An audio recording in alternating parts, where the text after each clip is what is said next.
Banlist Predictions machen immer Bock. Dann würde ich sagen, gucken wir uns doch zuerst die von Alpha an. Wir erwarten wahrscheinlich eine Banlist jetzt nach den Worlds irgendwann. Wir werden es sehen. Gucken wir, was die Banlist Discussion hier bereitet. Das ist ganz schön laut.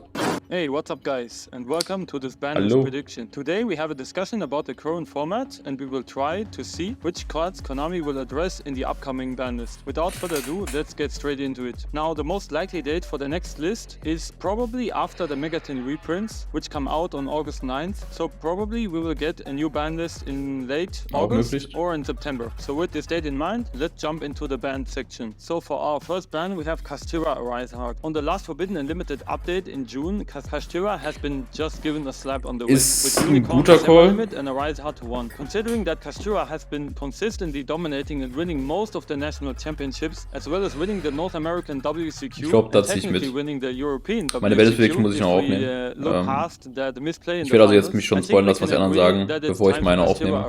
The main reason of the deck's power level to leave. This card has been oppressing the format aber der redet sehr langsam and is so integral to the Kashtira strategy that it is actually viable to protect it with main deck Forbidden Lantis. Because if you manage to keep this guy around on the field for longer than one turn, you will win. If a card has a reason to end up on the chopping block, it is most likely this one. So Arise Heart, it is time to go. Our next card to be banned is Eradicator Epidemic Virus. Now for the longest time this card hasn't really been a problem, but it has recently been making waves in the meta game and in feature matches, being mainly played in Labyrinths and looping 4 to 5 spells out of the opponent's hand, leading to some calls for this card to being hit. It is a high risk, high reward kind of card which gives you hand knowledge on top of having the potential to devastate your opponent's hand and even removing board breakers like Dark Ruler and Lightning Storm before they can hit the board. It needs a bit of setup, but the decks that utilize it usually don't have a problem to make it live, considering Konami really doesn't like hand-rip cards, unhand-rip cards, which is evident by them banning a pointer of the Red Lotus recently. This card could be a likely candidate to be eradicated on the next list. So our next and final ban for this prediction will be Dimensional Barrier, because many decks today are focused on just one summoning mechanic, like Kashtira, Branded, Purely, Sword Soul, Manadi.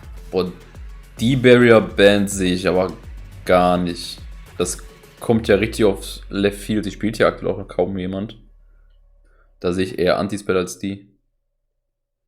And so on. D-Bearer is a very flexible and also a lingering chainable floodgate, which can skip the entire turn of mini decks. This card can restrict design space in the future, and it is getting more and more accessible with cards like Trap Trick and Triple Tactics Thrust. So it could be problematic in the future. Due to these reasons, they might decide to get this card out of the game. So the limited section. Our first limit is Kashtira Unicorn. On the last banlet, this card went to 2, and now it is going to 1. Would make sense. Limiting the best one-card combo enabler for Kashtira would lower its consistency by a decent margin. It is more organic than limiting Fenrir, which could be a bit of an overkill. So for our next limit, we have Sprite Starter. This card went to 2 on the last banlist together with Kashtira Unicorn and will be most likely to going to 1 on this one. It's the best starter for sprites, no pun intended, and it also has been limited in the OCG for a while now. Summoning from the deck for almost no cost whatsoever, wenn ich es halt irgendwie unnötig finde, aber is pretty broken. Now hand in hand with Sprite often goes Runic, and on the last Forbidden and Limited list, Runic just got a minor consistency hit with like Runic Fountain to 2, which is arguably not even a hit at all, because often people just play 2 Fountain anyway, and that's why we will limit Runic Fountain on the next Forbidden and Limited list, because it's one of the most efficient hits you can hit the deck with.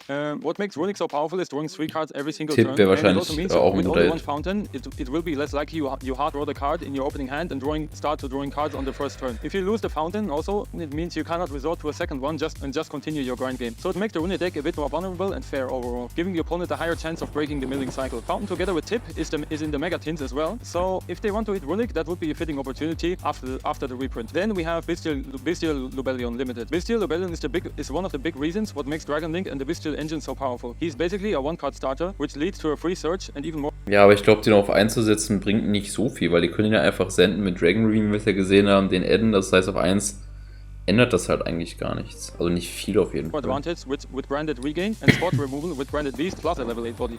Also Lubellion sehe ich gar nicht. Which is still one of the top decks of the format. Lubellion will also be reprinted in the Mega Tints in August, so Konami can sell the Lubellions and then limit the card. Our last and final limit is Skill Drain. The only deck that makes consistent use of this card is Labyrinth right now. Together with the Eradicator hit, it could be a good direct hit to Labyrinth. Also many people have grown tired of this card since it went to 3, and it's even used in some side decks in the meta. Even though it is not super prevalent in the meta game, Konami already released an ultimate reprint of this card in OTS 19. They are free to hit this card just to please the player base. Moving on to the semi-limits, we have Blaster, Dragon Ruler of Infernos. The last banlist, it went to 2, now it can come to 3 to promote the new fire set, Burning Volcano. So yeah, the reign of Dragon Rulers has long been over, and this card can safely come back to 3. No further questions. Our next card is also a fire card, Salamangreat Gazelle. So because we have the new support coming for Salamangreat as well, this could be get semi-limit to promote it. And yeah, ich schätze mal sogar, dass Gazelle auf 3 zurückkommt. Ich glaube nicht, dass sie auf 2 geht geht direkt auf 3 zurück. Then Gazelle can come to 2 as well. So Spellbook of Judgment is currently limited. Being able to search in the end phase often is too slow nowadays, and all the spells you could add you have to wait one more turn to use them because you just can't. Oder das hört schon gar nicht einfach, der addet doch nicht. The rulic spells. So it's not really an issue anymore, the searching, and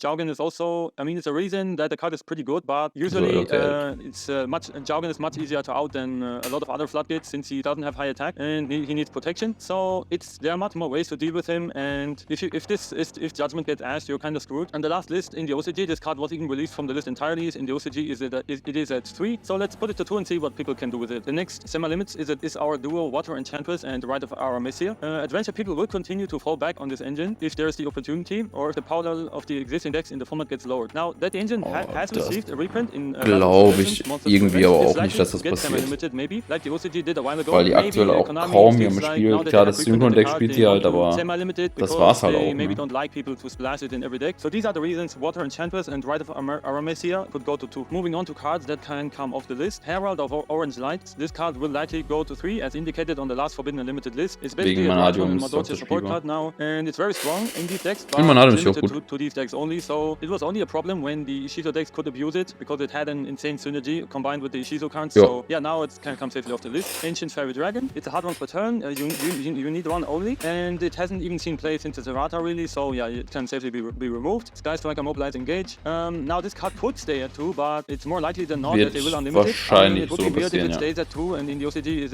it is at 3. Sky Striker hasn't been topping events anyway. Call of Desires doesn't have a reason to be on the ban list whatsoever. Limit would have made sense when it was limited, but like putting it at 2 and just leaving it at 2 doesn't serve a purpose except just bloating the ban list. The pot of choice for most decks is rather Pot of Prosperity. Also ich sehe Gazelle sogar auf 3. Ich glaube nicht, dass die This was quite a nonsensical semi-limit on the last ban list. It didn't really make much sense to semi-limit it because there are many other better board breakers available or back row removal for that sake, like even the Masked or Harpy's Feather Duster. So this card should be unlimited, like there's no reason for it to being at 2. Alright guys, this was our prediction for the Es wäre eine solide Banlist, die das auf jeden Fall ein bisschen verändern würde.